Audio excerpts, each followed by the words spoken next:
बिस्मिल्लाहिर्रहमानिर्रहीम। अस्सलाम वालेकुम dear friends, it's Fauzia and it's my channel health and homeo by Fauzia on YouTube.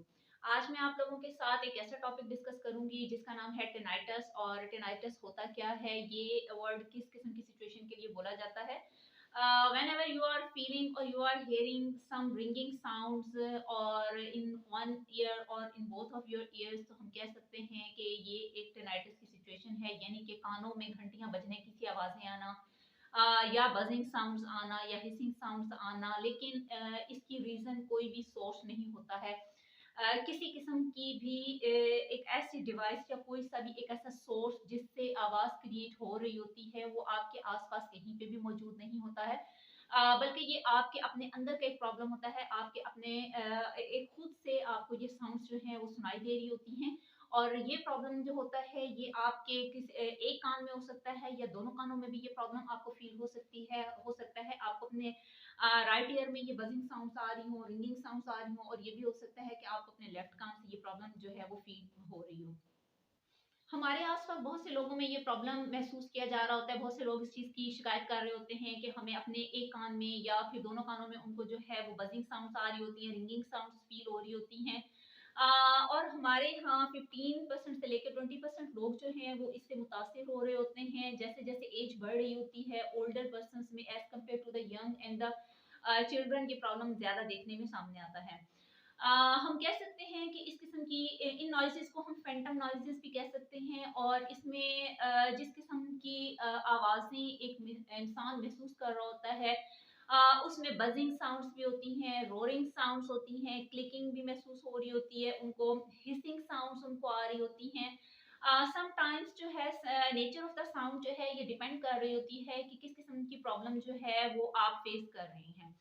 अब चलते हैं कि ये मसला क्यों हो रहा होता है, ये सबके साथ क्यों नहीं हो रहा होता है, या सिर्फ कुछ लोग इस प्रॉब्लम से क्यों जो है वो नबर्द आजमा रहे होते हैं, वो फेस कर रहे होते हैं। तो इसके पीछे भी इसकी कुछ रीजंस हैं जो कि मैं आपके साथ शेयर करना चाहती हूँ। सबसे पहली जो कॉज़ मैं आप लोगों के साथ डिस्कस करूँगी वो हियरिंग लॉस की तरफ ले जाती है। और उसमें मेनली होता क्या है कि हमारे कान के अंदर जो कान की एनाटॉमी है, जो हमारा इनर ईयर होता है, जैसे कि हमारे कान को जो है वो बेसिकली 3 पार्ट्स में डिवाइड किया जाता है। आउटर ईयर है, इनर ईयर है, और उसके बाद मिडल ईयर है, उसके बाद इनर ईयर की फंक्शनिंग आती है। तो वहाँ पे बहुत ही ज़्यादा टाइनी हेयर सेल्स होते हैं हमारे इनर ईयर के अंदर, जिसको कि कॉक्लिया बोला जाता है। और यहाँ पे जो जैसे ही कुछ साउंड हम लोग सुनते हैं तो वो मूव होते हैं, एक इलेक्ट्रिकल सिग्नल जो है वो वहाँ की नर्व्स को जाता है।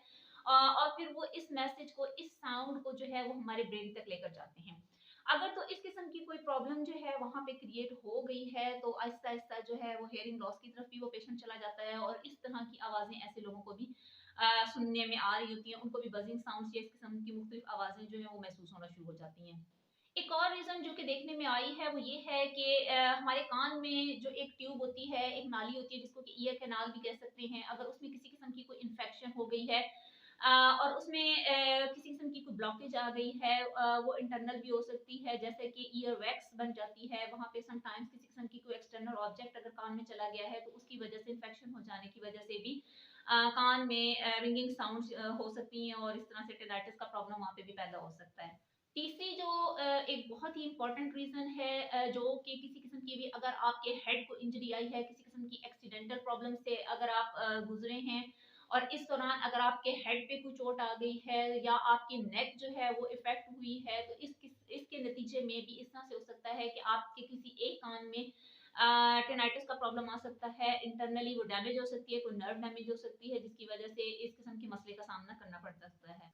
इसके बाद अगर तो आपकी ये सारी प्रॉब्लम जो है वो मेडिसिन लेने से या जो किसी किस्म की फर्स्ट एड लेने के बाद भी अगर आपकी ये प्रॉब्लम ठीक नहीं हो रही है, तो आप लोगों को पहली ही फुर्सत में अपने डॉक्टर के पास जाना चाहिए और जाकर उनसे ये डिस्कस करें, उनको अपना एग्जामिनेशन करवाएं, और वो अपने इंस्ट्रूमेंट्स के साथ देखेंगे, आपको एग्जामिन करेंगे और बताएंगे कि what is the main cause and what is the main reason of your problem.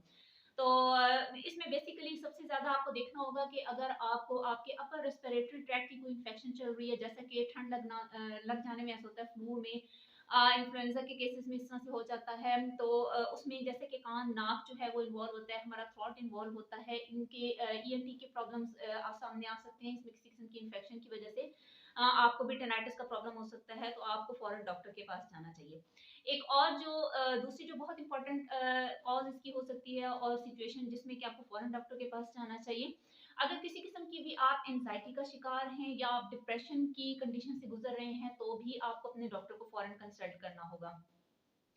अब हम ये देखते हैं कि कौन-सी ऐसी प्रिकॉशंस हैं कि जिन पर अमल करके हम इस किस्म की एक तकलीफ से और ये जो एक कन्फ्यूज़ सिचुएशन पैदा हो जाती है, इससे कैसे बच सकते हैं। सबसे ज़्यादा इम्पोर्टेंट जो चीज़ें मैं समझती हूँ कि अगर 4 ऐसी बातें हैं कि जिनके ऊपर अगर हम अमल कर लें, तो हम इस मसले से बच सकते हैं। सबसे पहली चीज़ तो ये है कि हम अगर अपने गले का ख़्याल रखते हैं और अपर रेस्पिरेटरी ट्रैक्ट की इन्फेक्शंस को अगर हम होने से बचा सकते हैं, तो ऐसी सिचुएशन में हम इस मसले से बच सकते हैं। दूसरी चीज़ ये है कि कार्डियोवैस्कुलर जो आपके इश्यूज़ अगर चल रहे हैं, किसी को हार्ट की प्रॉब्लम्स चल रही हैं, तो उनको इस चीज़ का बहुत ज़्यादा ख़्याल रखना होगा। तीसरा, आप बहुत ज़्यादा जो है वो बहुत ऊँची आवाज़ में बातें मत करें या ऐसी जगह पे जहाँ पे बहुत ज़्यादा शोर है, वहाँ पे मत जाएँ, ज़्यादा बुलंद आवाज़ में म्यूज़िक मत सुनें। ज़्यादा देर तक हैंड फ्री का इस्तेमाल करना जो है, वो भी हमारे ब्रेन को एज़ वेल एज़ हमारे इनर ईयर को डैमेज कर सकता है। इसके अलावा ये हमारी क्वालिटी ऑफ लाइफ को बहुत ज़्यादा ये सिचुएशन डिस्टर्ब कर रही होती है, जिसकी वजह से लोग बहुत ज़्यादा फटीग फील हो रहे होते हैं, हर वक़्त थके-थके से रहते हैं। इस मसले की वजह से उनके मूड स्विंग्स हो रहे होते हैं और बहुत ज़्यादा वो परेशान होते हैं, बहुत ज़्यादा सैड हो रहे होते हैं। बहुत से लोगों को हेडेक्स हो रहे होते हैं।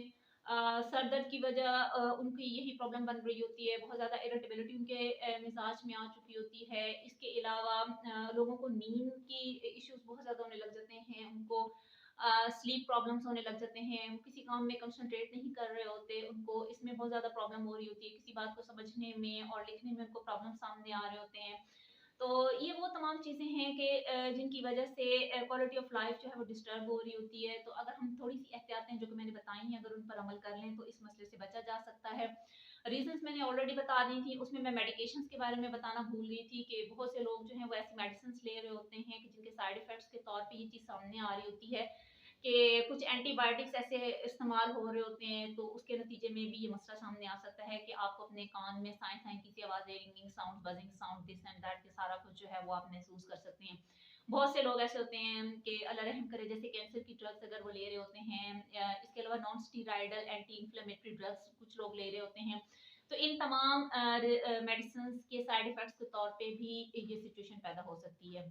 3 और तरह की इम्पोर्टेंट मेडिसिन्स कुछ लोग इस्तेमाल कर रहे होते हैं, जैसे कि शुगर के पेशेंट्स जो हैं वो डाययूरेटिक्स इस्तेमाल कर रहे होते हैं मेडिसिन्स, उनके साइड इफ़ेक्ट्स में भी ये चीज़ इंक्लूड करती है।